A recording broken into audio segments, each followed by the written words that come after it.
I was always the one being pampered by my parents, while Ethan was more like someone they picked up out of a dumpster. Take this instance as an example. I got accepted into Stanford University, which is about a 30-minute drive from home. Even though it's not far, my parents went all out and bought me a small house near campus, so I could have my own private space without worrying about noisy roommates. As it happens, Ethan also got accepted into Stanford. But for him, my parents said, "Boys are fine in dorms, no need for private space, no fuss." Ethan practically begged me with tears in his eyes, and since I have a soft spot for him, I agreed to let him have a room in the house. Although they bought me the house, I still preferred living in the dorms with my friends, so I stayed on campus. My parents would only stay in the house for a few nights when they visited me and Ethan. Today, I got a delivery call saying my package had arrived and been left at the front door. That's when I realized I had mistakenly put the house address instead of my dorm address. Since I didn't have any afternoon classes, I decided to walk over and grab it. The house wasn't far, just a 10-minute walk. Standing outside the front door, I figured since I was already there, I might as well stay the night and head back to campus tomorrow. I confidently punched in the entry code, but it was wrong.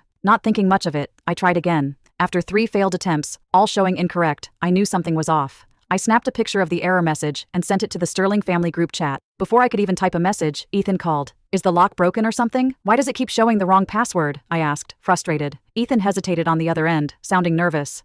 Sis, Mom and Dad aren't visiting. Why are you home all of a sudden?" It was blazing hot outside, and I was getting cranky. "What's with all the questions? What's wrong with the lock? Did you change the password?" "Sis, don't get upset. We're just about to finish class. We'll be there in a few minutes. Just wait a bit." Clearly terrified of me losing my temper, Ethan hung up in a hurry. What's the big deal? Couldn't he have just told me the new password? Annoyed, I stood in the shade, waiting for Ethan. 15 minutes later, Ethan came rushing over, and I noticed a girl following behind him, walking at a leisurely pace. So that's why he said we. He's dating someone. The girl, Madison Maddie Cole, had flawless fair skin and perfectly applied makeup, but as she walked over, she shot me an unfriendly look, as if I had interrupted her date and offended her. Sensing that I was on the verge of exploding, Ethan quickly handed me an ice-cold Coke. "Sis, this is Maddie. Maddie, my girlfriend. She's been staying here for a few days." I took the Coke, and it cooled me down a bit, but the second I realized my brother had his girlfriend staying at the house without even telling me, my anger reignited. Ethan, knowing my temper all too well, immediately added, "Maddie, this is my sister Harper. She's in the finance department at school." Maddie clearly didn't want to talk. It wasn't until Ethan nudged her that she gave me a half-hearted nod as a greeting. The atmosphere was incredibly awkward. Ethan broke the tension by punching in the new password and opening the door. The new code was clearly a birth date. It wasn't mine, Ethan's, or our parents'. It had to be Maddie's. The previous code had been set by me, but Maddie had apparently found it too complicated and had Ethan change it to her birthday. When Ethan explained this, I couldn't help myself and punched him in the shoulder. This idiot gave the house code to someone outside the family, and not only that, he changed it to something she could remember.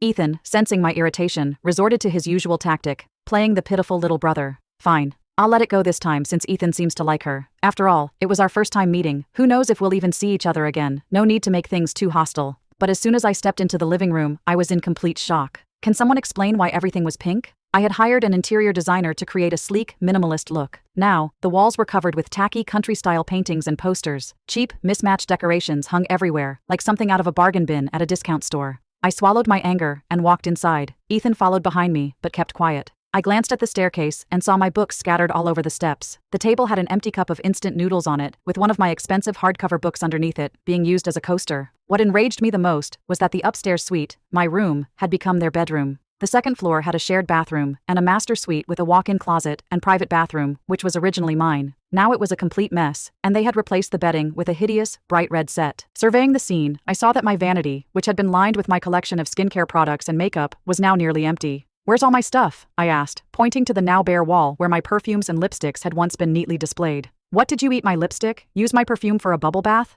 I stared at Ethan calmly, which only made him more scared. When I'm truly furious, I go quiet. When I was little, I had a pet rabbit. A clueless relative killed it and tricked me into eating it. I calmly ate a bite of the rabbit, then picked up a baseball bat and went to their house, smashing everything I could. For the next 3 months, I visited every month to smash something new, until they finally moved away. Maddie, however, seemed completely unfazed by my fury, casually sitting in a rocking chair by the window, enjoying an avocado smoothie bowl. Ethan, terrified that I was about to explode, hurriedly promised he'd replace everything that had been lost or broken. That cooled me down slightly. I grabbed a bottle of water from the fridge and strolled over to Maddie, flashing her a forced smile. "Maddie, I'm a bit of a neat freak. I don't like people touching my stuff." Maddie wasn't pleased by my words and shot back sarcastically. "Well, Harper, this is my boyfriend's house. I can use whatever I want. The owner doesn't mind, so why should you, the guest, care?"